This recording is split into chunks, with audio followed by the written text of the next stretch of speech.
হিসাবে ভয়াবহ ছিল। সুতরাং আমরা আজকে এগিয়ে চলেছি বাংলাদেশের কমিউনিস্ট পার্টি এগিয়ে চলছে শেখ হাসিনা অন্তরের দিকে। সামনের জন্য হয়েছে কমিউনিস্ট পার্টি দ্বারাই হারিয়ে যাবে।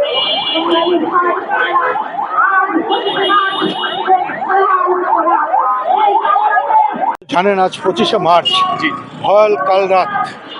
এই দিনে পাকিস্তানি বাহিনী এবং এদেশের দোসররা আমাদের যে স্বাধীনতার আকাঙ্ক্ষা সেটা যাতে আমরা পূরণ না করতে পারি, সেটা যাতে ধূলিসাৎ করে দিতে পারে, এর জন্যে তারা ভয়াবহ আক্রমণ পরিচালনা করেছিল, যেটা ইতিহাসে অন্যতম গণহত্যা হিসাবে স্বীকৃত।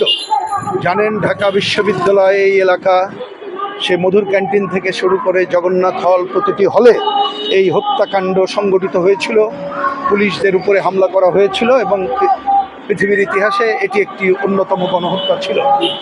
আমরা তাদের স্মরণে আজ এই আলোর মিছিল করছি এবং শিখা চিরন্তনীতে আমরা ওখানে আলো জ্বালিয়ে শ্রদ্ধা নিবেদন করব। আমরা একই সাথে আজকে এই অঙ্গীকারেই উচ্চারণ করব, কোনোভাবেই 71কে যারা মুছে ফেলতে চায় তারা এটা পারবে না, তাদের বিরুদ্ধে আমাদের সংগ্রাম শানিত হবে।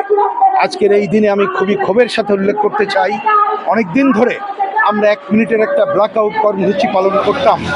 এবারের এই সরকার মুক্তিযুদ্ধের কথা বলে কিন্তু সেই ব্ল্যাকআউট কর্মসূচি বাতিল করেছে।